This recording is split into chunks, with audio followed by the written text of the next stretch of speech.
Shalom. Vamos falar um pouco sobre o Natal cristão, aonde foi a sua origem. Vamos ver um pouco sobre quem é Papai Noel, da onde surgiu a árvore, da onde vem essa tradição de se celebrar o Natal.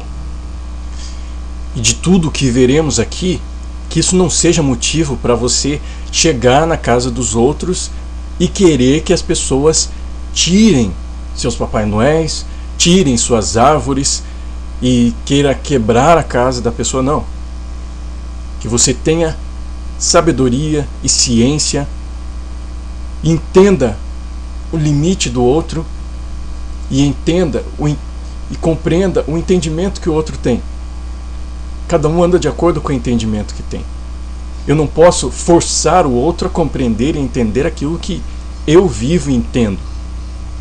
Pode haver ensinamento, sim, mas não forçar o outro a viver aquilo que eu vivo.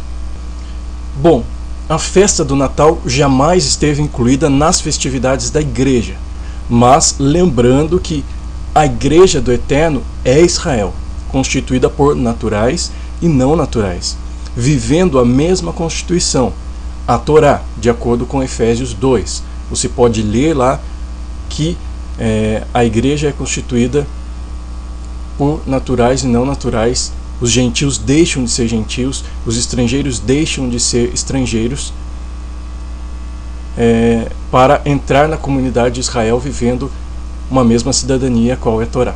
Essa é a igreja do Eterno, não foi criada uma nova igreja. E de acordo com as escrituras, então nenhuma nova igreja foi fundada por Yeshua quando aqui ele esteve em carne.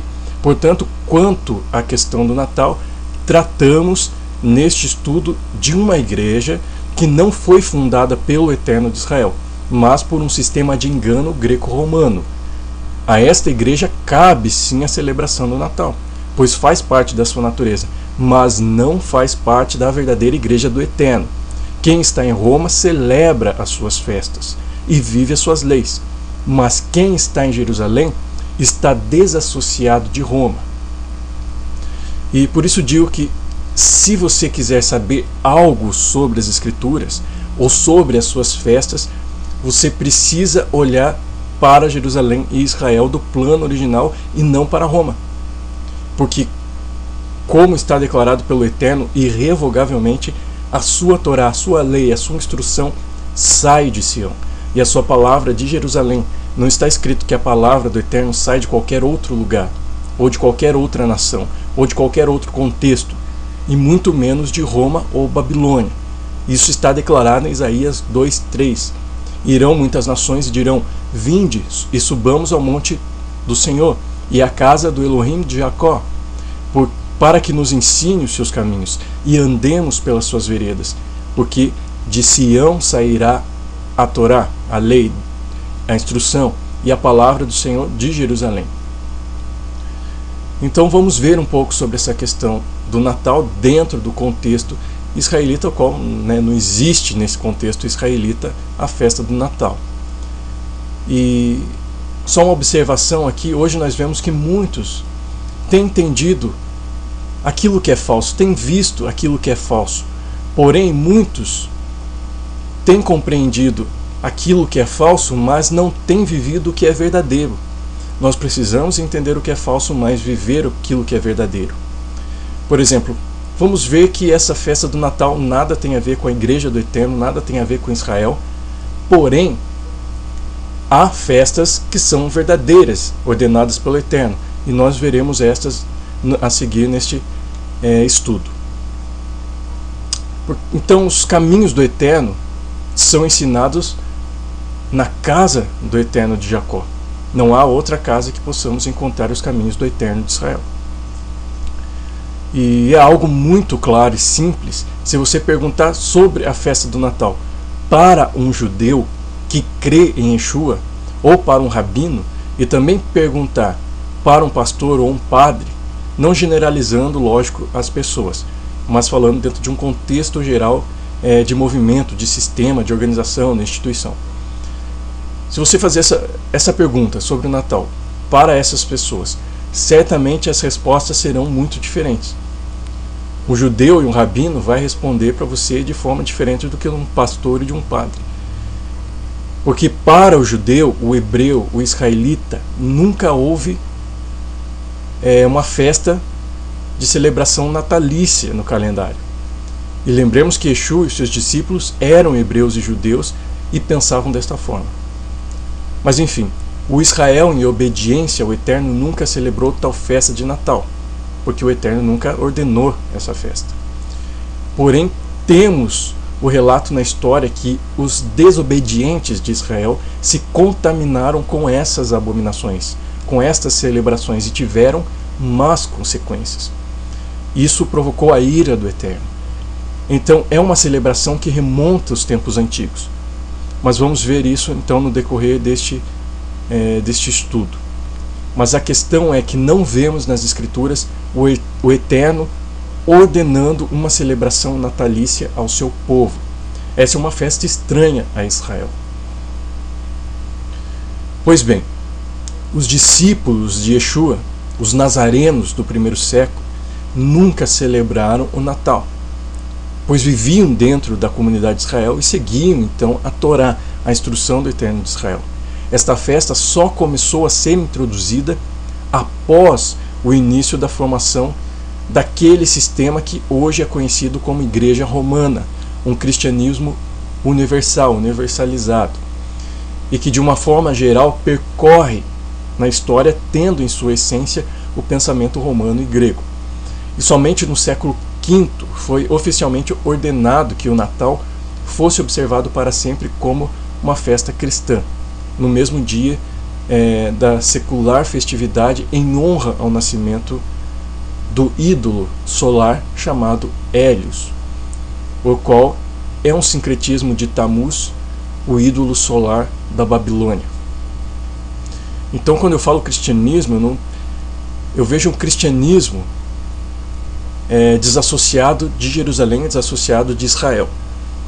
Israel é Israel, a igreja do Eterno. Cristianismo, estou falando cristianismo nascido em Roma, dentro deste contexto romano. Então há uma distinção. E o Natal é uma das principais tradições do sistema chamado Babilônia, um sistema de engano. E eu aconselho a você a ver outro estudo onde nós abordamos mais essa questão da Babilônia. E o título deste estudo é Sai dela, povo meu. Tem 3 partes, você pode ver em áudio, tem em PDF também no blog. Creio que vai lhe ajudar a compreender mais sobre este sistema de engano chamado Babilônia. Mas, de forma resumida, Babilônia, quanto nome, tem sua origem relatada em Gênesis 10, em Babel, ou Bavel, que se chama mistura, confusão, porque ali o Eterno confundiu a fala dos homens e os seus intentos. Em Bavel, ou Babel, há a origem da confusão e da mistura.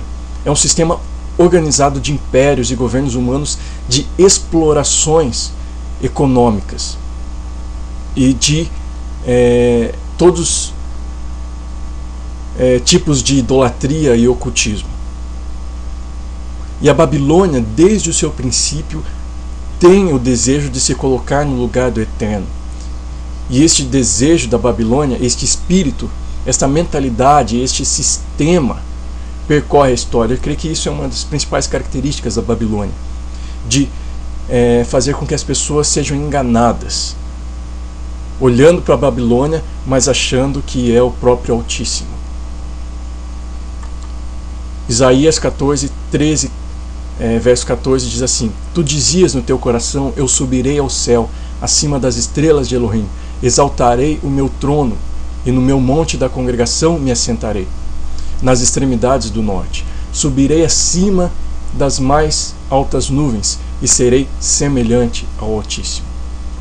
Então acho que essa é uma das principais características da Babilônia, de ser semelhante ao Altíssimo, parecer como se fosse o Altíssimo, mas não é. E por isso as pessoas são enganadas pela Babilônia, porque é algo que parece ser verdadeiro, mas não é, e é muito semelhante. Bom, não entrarei em toda a questão da Babilônia querer ser semelhante ao Altíssimo de Israel. Há outro estudo onde falamos sobre isso, mas é importante termos isto em mente, pois a festa do Natal originária em Babilônia também tem esse intuito de receber louvor e celebração como que sendo ao verdadeiro Messias. Porém, é uma festa ao falso Messias criado em Babilônia e que permanece, e assim é estabelecido em Roma também. Quem dominava sobre Babel era Nimrod. E interessante que Nimrod, o seu nome no hebraico, que em um dos seus sentidos pode significar rebelião. Ou seja, Babel foi erigida sob o domínio da rebelião contra o Eterno. Gênesis 10, 8, 10 diz assim: Cush gerou a Nimrod, o qual começou a ser poderoso na terra. Foi valente caçador diante do Senhor. Daí dizer-se, como Nimrod, poderoso caçador diante do Senhor. O princípio do seu reino foi Babel, Erech, Akkad e Calné, na terra de Shinar. Neste verso, onde diz caçador diante do Senhor, pode também significar caçador em oposição ao Eterno, pois a palavra diante é panaim, que é face, onde podemos ter o sentido de estar diante da face de alguém em oposição. Bom, e assim, neste sistema de engano babilônio, temos a origem do Natal e de seus adereços como a árvore. Vamos ver um pouquinho dessa história onde surge essa tradição. Havia Semíramis, a qual era casada com Nimrod, o fundador da Babilônia. E após a morte dele, de Nimrod, estando ela, a Semíramis, grávida, deu à luz a Tamuz. E Semíramis reivindicou que este filho era a reencarnação de Nimrod, o Nimrod, e reivindicou que seu filho fora concebido de maneira sobrenatural. Semíramis reivindicou que Tamuz era a semente prometida, o Salvador. E quando Tamuz era moço e sai para uma caçada na mata, é morto por um porco selvagem. E esta é a lenda que os babilônicos criam. Semíramis reúne as mulheres da Babilônia e vão jejuar e chorar por Tamuz. Depois de 40 dias de jejum e clamores, Tamuz volta à vida e Semíramis passa a ser adorada como a doadora da vida e também conhecida como a Rainha dos Céus. Ela declarou que em cada aniversário de seu Natal, seu nascimento, Tamuz desejaria presentes em uma árvore. A data de seu nascimento era 25 de dezembro, no solstício de inverno. E desta forma desenvolveu-se então em Babilônia uma religião do culto chamado culto à mãe com a criança, em que a mãe era adorada, pois trouxe o filho à vida novamente. O poder era dela. Rapidamente essa religião espalhou-se pelo mundo. Foi levada pelos fenícios, que eram grandes navegadores, e esse culto instalou-se em várias partes do mundo. Os nomes Semíramis e Tamuz mudavam de acordo com a língua local. E nesse sincretismo, a Vênus e o Cupido de Roma, que eram Semíramis e Tamuz na Babilônia, passaram a ser chamados de Maria e o menino Jesus. E para o grego, Tamuz se associou ao Hélios, o ídolo solar, o deus solar, o qual também se misturou com o Jesus nascido em Roma. Ao me referir a Jesus, não me refiro a Yeshua, pois tratamos aqui de um Jesus que teve sua origem em Roma, misturado com os ídolos das nações. Mas Yeshua nasceu de Judá, nasceu em Belém, e nada tem a ver com Roma, suas leis e tradições festivas. Então basta observarmos um pouco os retratos de figuras como Jesus na Santa Ceia. Em geral vemos ali um homem com roupas romanas e gregas em um ambiente nada hebraico, nada judaico, com uma fisionomia nada judaica. Muitas vezes aparece com uma auréola ao redor da cabeça, e esta auréola foi acrescentada por influência desse ídolo solar, deste deus grego chamado Hélios, né, o deus solar. E este mesmo ídolo teve seu nascimento em 25 de dezembro e o seu dia é o domingo. Se você olhar para o inglês, no domingo é Sunday, que é dia do sol. Eu coloquei aí uma figura da Santa Ceia, bem cristianizada e romanizada. Em geral, esta é a imagem da Santa Ceia. E aí você pode ver também algumas figuras, as semelhanças. Na primeira figura, nós temos o Jesus pintado na Basílica de São Pedro, do século IV depois de Cristo. E na segunda figura, temos o Hélios, no Templo de Atena. Essa figura é do século III a.C. E a terceira figura que temos é o Deus Sol invicto, o Sole Invictus, que se assemelha com todas as imagens e da onde surgem os raios solares na cabeça.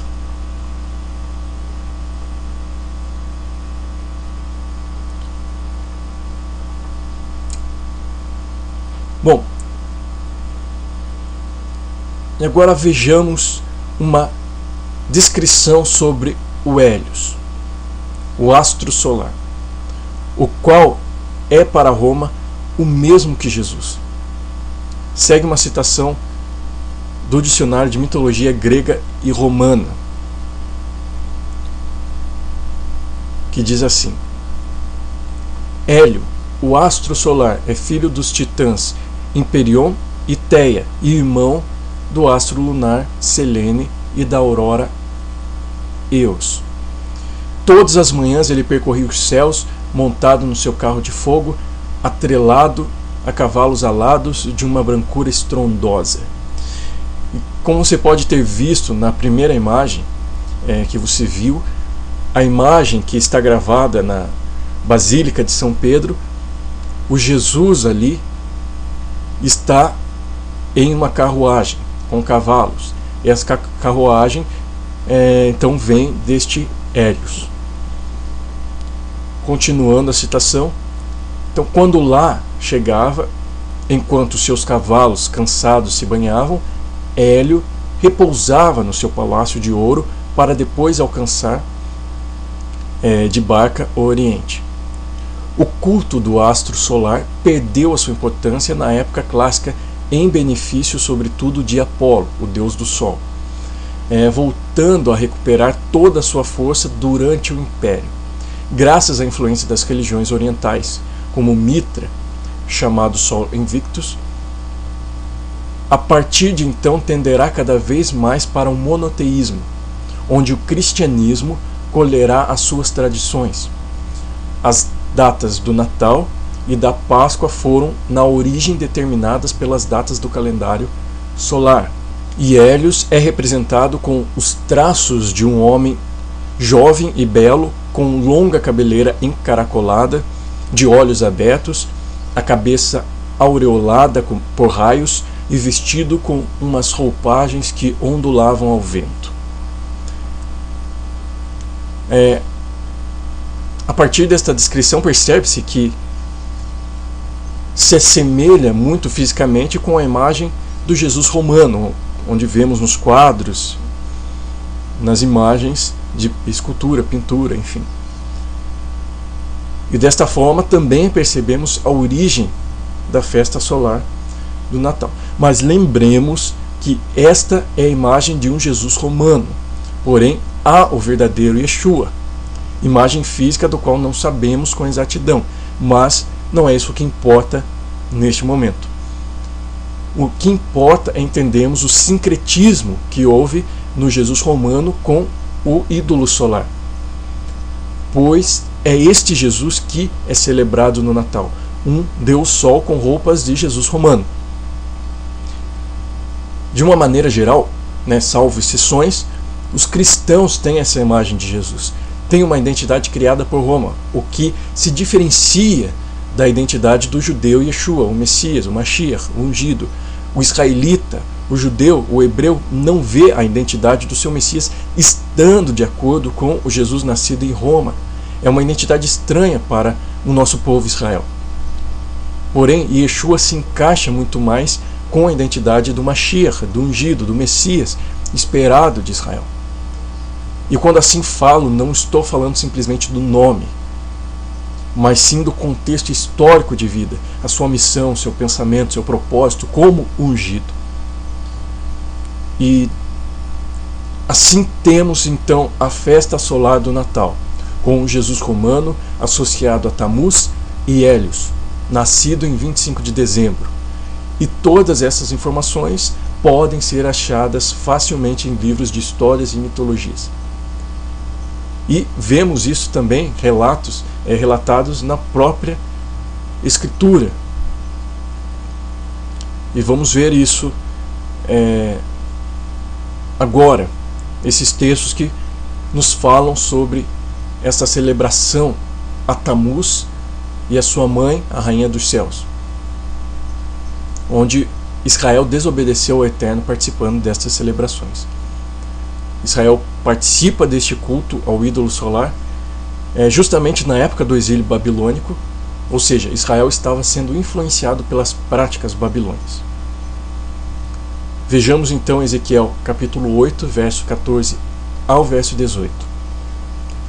Levou-me à entrada da porta da casa do Senhor, que está no lado norte, e eis que estavam ali mulheres assentadas chorando a Tammuz.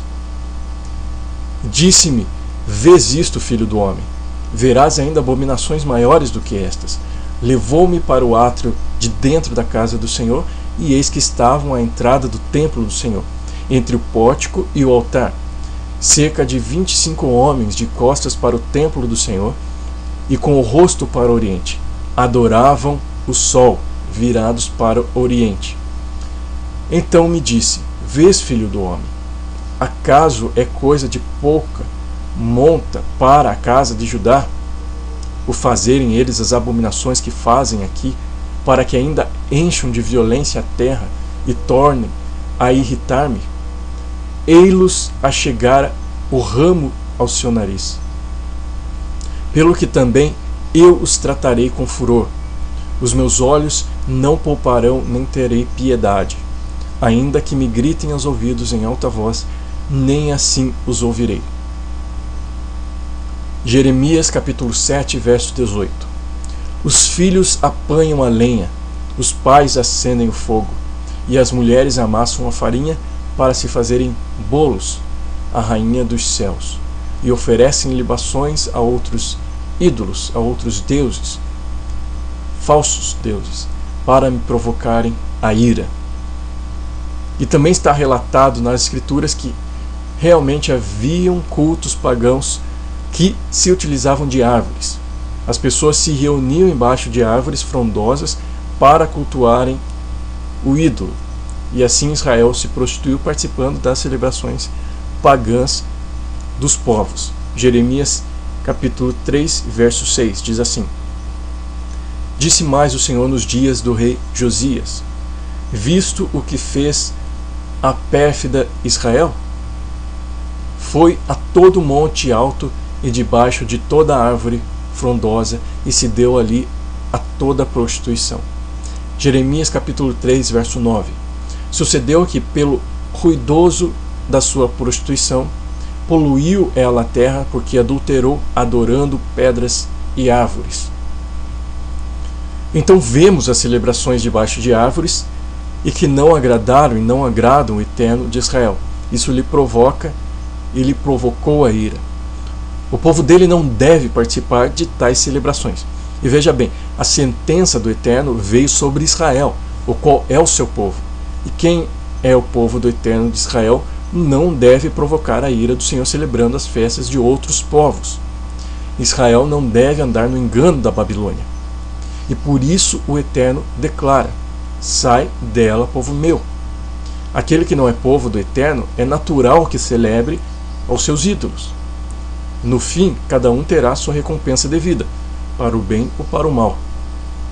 Mas o que fica aqui é que vemos essa origem do Natal, dessa tradição natalícia, né, dessa festa solar, declarado nas próprias Escrituras, onde o Israel desobediente desobedeceu ao Eterno participando delas, e de origem babilônia. E quanto ao Papai Noel, eu não quero me ater tanto na figura do Papai Noel, porque é óbvio que esta personagem da festa solar do Natal não se encontra nas Escrituras e por isso dispensa muitos comentários. É simplesmente uma crendice popular baseada em um homem chamado Nicolau, o qual foi um homem caridoso. Portanto, é irrelevante se aprofundar em falar dessa personagem, pois é claro que para aquele que serve o Eterno de Israel não faz sentido algum qualquer símbolo chamado de Papai Noel. Mas eu farei apenas um resumo sobre isso. A figura do Papai Noel nasce baseada em um homem do Mediterrâneo, da Turquia, chamado São Nicolau. Foi um bispo cristão que viveu entre o século III e IV depois de Cristo e foi considerado um santo da Igreja Cristã Universal, a Igreja Romana.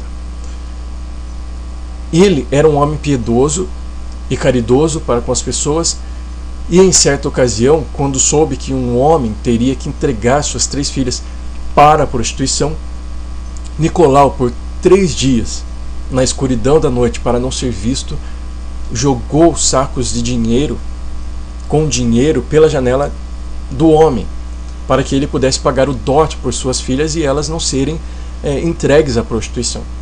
Esta ação de São Nicolau inspirou a prática de freiras séculos depois. E essas então colocavam frutas e alimentos dentro de meias e à noite, como Nicolau fez, colocavam nas portas dos pobres. E com o protestantismo, a reforma protestante, no século XVI, o dia 6 de dezembro, o qual é o dia em que São Nicolau era cultuado e celebrado, este dia passou a ser celebrado junto com o dia 25 de dezembro.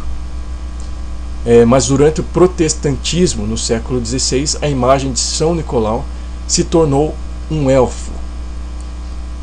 Porém, a Coca-Cola a popularizou em suas campanhas com a imagem de um velhinho de barbas brancas. E este, então, é o Papai Noel que se conhece na festa do Natal. E quanto ao nascimento do Messias Yeshua, o verdadeiro Messias não nasceu em 25 de dezembro, e isto é fato. Porém, não se tem nenhuma data exata do nascimento de Yeshua. Há alguns entendimentos e pensamentos sobre isso, mas nada com exatidão. Por isso não vou colocar algo a esse respeito. Mas quando Yeshua nasceu, nos é relatado que havia naquela mesma comarca pastores que estavam no campo e guardavam durante as vigílias da noite o seu rebanho. Lucas 2:8. O mês de dezembro é muito frio, é inverno na Judéia, e nesta época os pastores não saem na vigília da noite para guardarem seus rebanhos. E também muito provável que não fosse feito nenhum recenseamento, como foi feito por parte de César Augusto. Lucas 2:1 está dizendo assim: naqueles dias foi publicado um decreto de César Augusto, convocando toda a população do império para recensear-se. Então, em dezembro, é muito provável que nada disso tivesse acontecido. Então, foi outra época do ano que Yeshua nasceu. E quanto ao nascimento de Yeshua, eu gostaria apenas de colocar uma curiosidade, que talvez poucos tenham percebido. Sobre o nascimento de Yeshua, nós temos Mateus e Lucas relatando sobre isso, mas em Mateus temos aqueles que observavam os céus e em Lucas nós temos os pastores. Observavam os céus, seriam aqueles os magos, mas não é exatamente mago as pessoas ali. São observadores dos céus. Então nós temos em Mateus e Lucas pessoas diferentes que foram ver Yeshua. Em Mateus, os observadores do céu, os que foram guiados pela estrela, chegaram para ver Yeshua provavelmente quando ele já tinha quase 2 anos, pois Yeshua estava na casa com Miriam e Herodes mandou matar as crianças de 2 anos para baixo, de acordo com o tempo que os observadores do céu haviam lhe informado. Mateus 2,16 diz assim: vendo-os iludido pelos magos, aqui na tradução está magos, mas seja mais correto observadores do céu, aqueles que observavam as estrelas e os astros, enfim, enfureceu-se Herodes grandemente e mandou matar todos os meninos de Belém e de todos os seus arredores, de 2 anos para baixo, conforme o tempo do qual, com precisão, se informara dos observadores do céu. Sendo assim, os observadores do céu que foram guiados pela estrela não chegaram quando Yeshua era exatamente um recém-nascido. Porém, em Lucas, já parece que os pastores chegaram para ver Yeshua recém-nascido, pois na continuidade do texto fala que ao 8º dia levaram Yeshua para ser circuncidado. E aquele que deseja saber sobre aquele que é nascido rei dos judeus, esse precisa fazer como os observadores do céu fizeram, ou seja, precisam olhar para o alto, para o Altíssimo, e vir a Jerusalém, pois de Jerusalém sempre seremos conduzidos a Belém, ao rei dos judeus, Yeshua. Mateus 2:1-2. Tendo Yeshua nascido em Belém da Judéia em dias do rei Herodes, eis que vieram os observadores do céu do Oriente a Jerusalém e perguntaram: onde está o nascido rei dos judeus? Porque vimos a sua estrela no Oriente e viemos para reverenciá-lo. Mas em relação às celebrações natalícias, não era um costume de Israel, pois sendo os escritores das escrituras israelitas, eles não relatam festas natalícias, e isto porque não era muito relevante no meio do povo. Eu não quero dizer com isso que fazer festa de aniversário é pagão, mas simplesmente trazer que não era um costume vigente em Israel, mas sim dos povos fora de Israel. E estas festas natalícias geralmente eram realizadas para os imperadores, para os reis, pessoas que eram consideradas divindades. E até mesmo os próprios ídolos eram honrados em suas festas natalícias.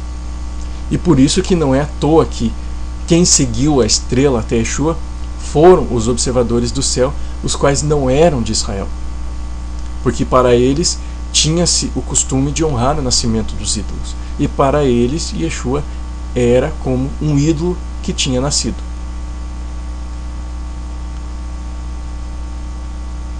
Bom, e pelo que vimos, a celebração do Natal então não faz parte das festividades do povo do Eterno, não faz parte de Israel. Mas quais celebrações cabem ao seu povo então? Aquelas que por ele foram estabelecidas irrevogavelmente. As celebrações fixas do Senhor podem ser encontradas na Torá no livro de Levítico 23, sendo destas 3 as chamadas festas de peregrinação, ou seja, que ocorria a peregrinação a Jerusalém, para entregar as ofertas no templo, quando ainda o templo estava de pé. E estas festas são Pessach, a Páscoa, Sukkot, que é Tabernáculos, e Shavuot, que é conhecida também como Pentecostes. E sabemos que as festas são tempos determinados pelo Eterno, e estes tempos estão descritos na Torá, como seu estatuto a ser cumprido. E sabemos também que o Eterno nada faz por acaso e que toda a Torá aponta para um fim específico e profético que transcendem as épocas. O Senhor sempre está dizendo em sua instrução, por vossas gerações. Ou seja, isto fala de um hoje e de um futuro. Cada festa tem uma beleza única. Aponta para uma realização do Messias Yeshua. Aponta para nosso caminhar com o Eterno. E a realização destas festas pelas gerações nos trazem a noção do agir do Eterno na terra e os seus planos. Quanto às festas fixas, ou seja, como vimos os Moedim, que significa tempos determinados, o Senhor então declara esta perpetuidade de suas festas. São festas do Senhor e não de Israel. Foram confiadas a Israel, mas não são de possessão de Israel ou celebração exclusiva do israelita natural. Isto é, aqueles de qualquer nação que se achegam a Israel para servir ao Eterno de Israel também as celebram por ordem do Eterno. Não entrarei nos estatutos das celebrações, mas somente eu quero citá-las para sabermos quais celebrações são estas que o povo do Eterno devem celebrar. Porque, como vimos, não basta apenas saber que o Natal não é do povo do Eterno. Precisamos saber qual é a festa que o povo do Eterno precisa celebrar. Bom, nós temos o Shabat, uma festa semanal, o sábado, o descanso do Eterno. Êxodo 31:13 diz assim: Tu, pois, falarás aos filhos de Israel e lhes dirás: Certamente guardareis os meus sábados, pois é sinal entre mim e vós nas vossas gerações, para que saibais que eu sou o Senhor que vos santifica. Temos o Rosh Chodesh, que é o princípio do mês, o primeiro dia do mês. Números 28, verso 11, diz assim: Nos princípios dos vossos meses oferecereis em holocausto ao Senhor 2 novilhos e 1 carneiro, 7 cordeiros de 1 ano, sem defeito. Números 28, 14. As suas libações serão a metade de 1 rim de vinho para um novilho, e a terça parte de 1 rim para um carneiro, e a quarta parte de 1 rim para um cordeiro. Este é o holocausto de cada mês, por todos os meses do ano. Números 10:10. Da mesma sorte no dia da vossa alegria e nas vossas solenidades e nos princípios dos vossos meses. Também tocareis as vossas trombetas sobre os vossos holocaustos e sobre os vossos sacrifícios pacíficos, e vos serão por lembrança perante o vosso Elohim. Eu sou o Senhor, vosso Elohim.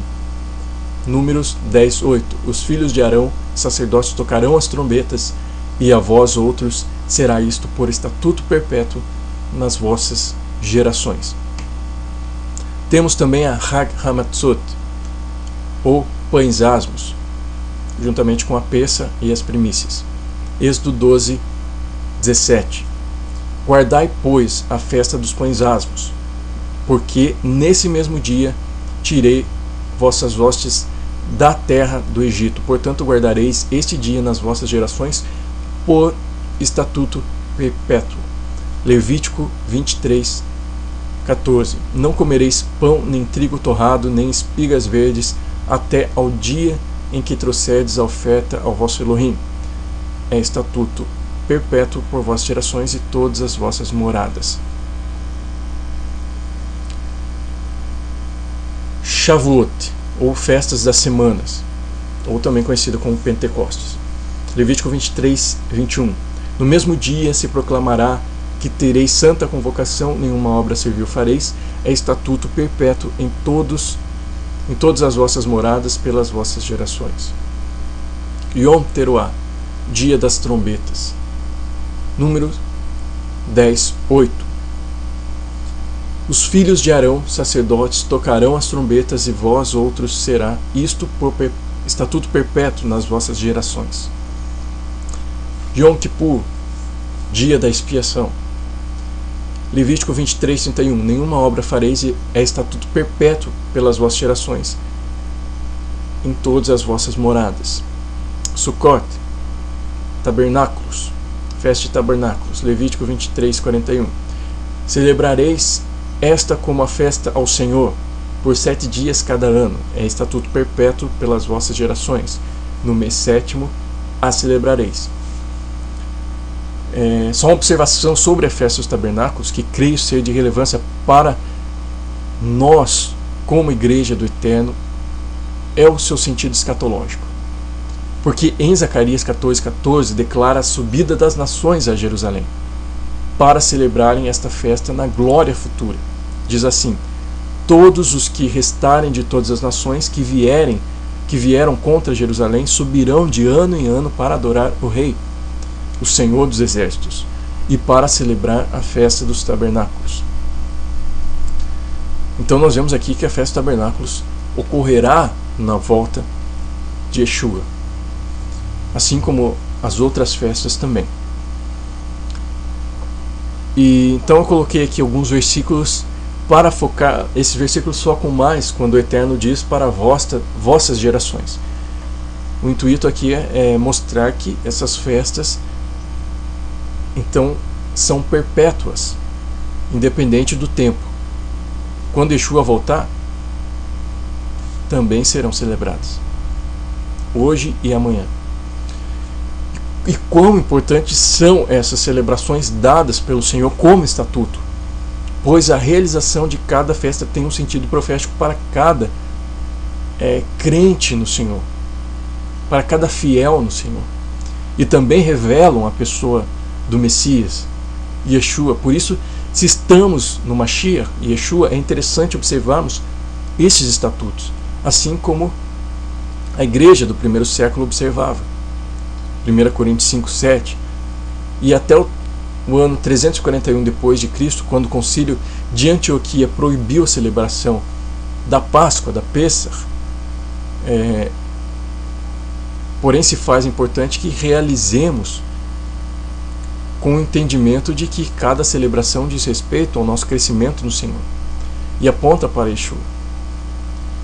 A festa de Sukkot, por exemplo, de tabernáculos, é uma celebração onde meditamos se o Mashiach, se o Messias tem tabernaculado em nós, como João diz em João 1,14, e se sua presença real tem estado dentro de nós. Isso é apenas uma das meditações onde nós podemos ter infinitos ensinamentos em sua realização.